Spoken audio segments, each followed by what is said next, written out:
కల్కి 2898 AD cinema ఎటువంటి block buster అయిందో అందరికి వండర్ఫుల్ కలెక్షన్స్తో దూసుకుపోతున్న ఈ సినిమా తాజాగా వైజయంతి మూవీస్ బ్యానర్ వాళ్ళు ఒక పోస్టర్ అయితే రిలీజ్ చేశారు. 1100 కోట్లు, దాన్ని కూడా ఒక వెరైటీగా రిలీజ్ చేశారు.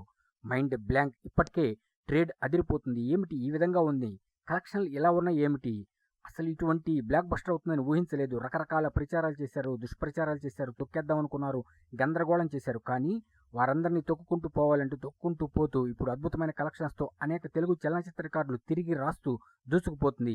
హాలీవుడ్, బాలీవుడ్ ఎక్కడైనా సరే మొత్తం దుమ్ము దుశానం.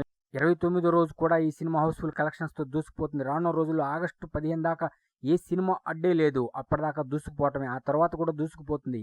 1500 కోట్ల క్లబ్ వైపు దూసుకుపోతున్న ఈ సినిమా రానున్న రోజుల్లో మరిన్ని కలెక్షన్స్ సాధించి మెమరబుల్ రికార్డ్స్ ని క్రియేట్ చేస్తూ దూసుకుపోతుంది. ఇటువంటి సినిమా బ్లాక్ బస్టర్ కావాలి ప్రభాస్ కి. ఎందుకంటే సలార్ సలసల కాగింది. ఇప్పుడు కల్కి 2898 ఏడి సినిమా, ఆ తర్వాత వచ్చే రాజా సాబ్, స్పిరిట్, ఫౌజీ ఇలా వరుసబెట్టి అద్భుతమైన బ్లాక్ బస్టర్ సినిమాలు మనకి ఇవ్వబోతున్నాడు యంగ్ రెబల్ స్టార్ ప్రభాస్. ఇదే ఒరవడి, ఇదే స్ట్రాంగ్ పెర్ఫార్మెన్స్ బాక్సాఫీస్ వద్ద హోల్డింగ్ చేసి 1100 కోట్ల క్లబ్ లో చేరటం దెబ్బకి ఒక్కసారి ట్రోలర్స్ కామైపోయారు. నెగిటివ్ గా చెప్పేవాళ్ళు కూడా కామైపోయారు. ఇప్పుడు అనితర సాధ్యమైన రికార్డు సాధిస్తూ దూసుకుపోతున్న ఈ సినిమా మరిన్ని కలెక్షన్స్ రాబట్టి 1500 కోట్ల క్లబ్ వైపు దూసుకుపోతుంది. అనేక తెలుగు చలనచిత్ర రికార్డులు యంగ్ రెబల్ స్టార్ ప్రభాస్ పేరుతో లిఖించుకుంటూ దూసుకుపోతుంది.